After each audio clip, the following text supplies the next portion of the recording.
बचे हैं, भगवान उनकी रक्षा करें। पर आप लोग तो भगवत कृपा पात्र और भगवत मार्ग के पथिक हैं, तो संयम पर आप आइए। आप अपने मन को ब्रह्मचारी बनाइए। प्रियालाल के सिवा मन का और विषयों में जाना, ये मन का व्यभिचार है। प्रियालाल सुख समुद्र है, इसके सिवा और कुछ सोचना कि इसमें सुख है, बुद्धि का व्यभिचार है। अगर बुद्धि ये निश्चय की हुई कि श्यामा श्याम के नाम रूप लीला धाम के सिवा कहीं सुख नहीं, ये बुद्धि का ब्रह्मचर्य है। निरंतर अपने आराध्य देव के चिंतन में डूबा, ये चित्त का ब्रह्मचर्य है। और चित्त विषयों का चिंतन कर रहा है, शब्द स्पर्श रूप रस गंध का, ये चित्त का व्यभिचार है। और मैं पुरुष हूं, मैं भोगता हूं, ये अहंकार का व्यभिचार है। और मैं प्रियालाल का दास हूं, ये अहंकार का ब्रह्मचर्य है। अंतःकरण ब्रह्मचारी, इंद्रिय ब्रह्मचारी, फिर आपको कोई परास्त ही नहीं कर सकता। आपका स्वभाव हो जाएगा ब्रह्मचारी व्रत स्थिता।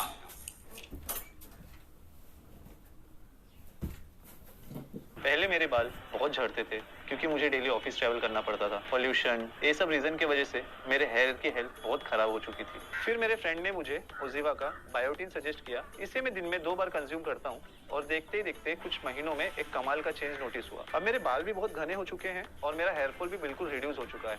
ओजीवा बायोटिन में नेचुरल इंग्रेडिएंट्स है जो आपके बालों में एक कमाल का मेकओवर ला देता है। तो आज ही ट्राई कीजिए और अपने बालों में मेकओवर लाइए।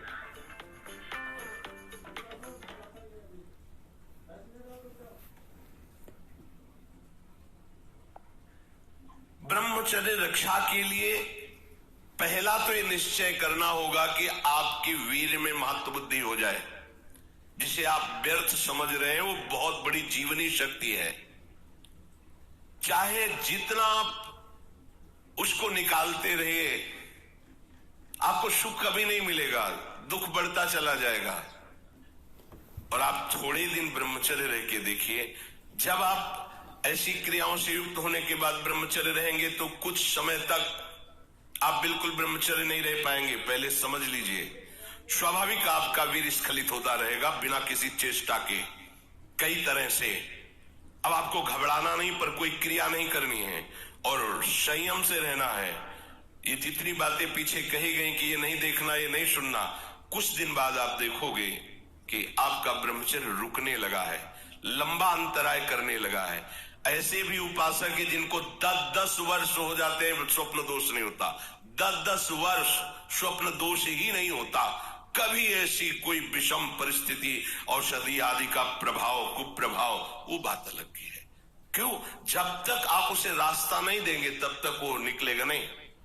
स्वाभाविक नहीं निकलने वाली ये वस्तु है। स्वाभाविक तो कभी ऐसे ही, अगर आपने शुरुआत से कभी भी ऐसी कुछ चेष्टा नहीं की है तो अपने आप में समर्थ, जो आसनों पे बैठने के लिए कहा जाता है, इससे सुषुम्ना नाड़ी खुलती है और ब्रह्मचर्य ऊर्ध्वगामी होने लगता है।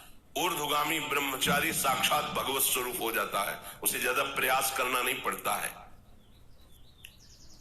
ब्रह्मचर्य रक्षा के लिए सरल जीवन होना अत्यंत आवश्यक है। विलासिता से बचा जाए।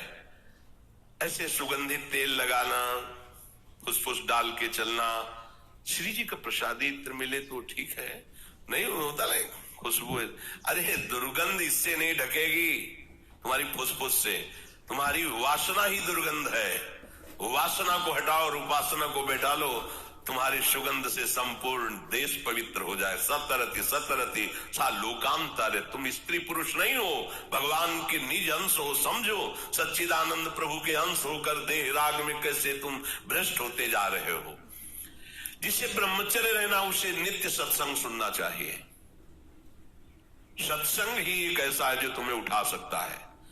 संसार में आज तक किसी की भी उन्नति हुई है तो उसे सत्संगी कहते हैं। कहीं भी देख लो, गोस्वामी जी ने इसीलिए लिख दिया है, मत कीरति गति भूति भलाई, जब जे जतन जहां जे पाई, सो जानो सत्संग प्रभाव, लोको वेद न आनो पाओ। और ब्रह्मचर्य रहने के लिए कम से कम 2 बार सर्वांग स्नान अत्यंत आवश्यक है।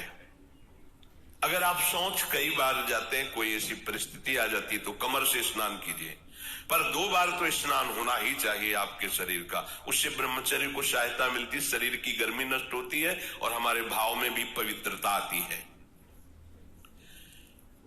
2 बार स्नान करने से शरीर की गर्मी नष्ट होती है। ये महकुआ साबुन और वो जो लगा के जरूरत नहीं है। अगर आपको शरीर को स्वस्थ रखना है तो आप रगड़ करके ऐसे ही नहाइए। ये जो रज हम लगाते हैं ना, ये अपने आप में बहुत सामर्थ्यशाली है। जब आप नहाओगे तो जो रज लगी ना, वो और छिद्रों को साफ कर देगी। स्नान कर फिर आपको साबुन लगाने की जरूरत। यदि आप त्वगेंद्री को कोमल सुगंधित साबुनों से तो आपके अंदर कामुकता बढ़ेगी। ध्यान रखना, आपकी त्वगेंद्री जितनी कोमल होगी उतने में विकार बढ़ेंगे, और आपकी त्वगेंद्री जितनी ऐसे रुक्ष होती जाएगी उतने ही आप निर्विकार होते चले जाएंगे। इसका बहुत बड़ा असर होता है।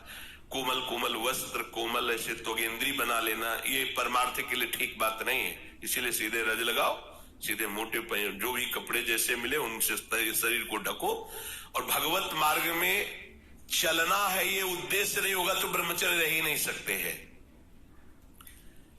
अगर कहीं ऐसा सौभाग्य मिले कि किसी नदी या तालाब में कमर तक खड़े होकर के थोड़ी देर जप करने का, तो उससे ब्रह्मचर्य और पुष्ट होता है, नाभि तक कम से कम।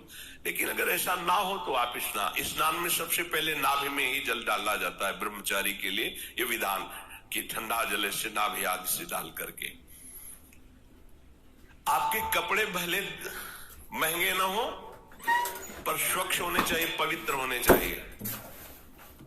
ध्यान रखिए, कपड़े आपके साफ होने चाहिए, पवित्र होने, भले फटे हो, भले वो कम पैसे वाले हो,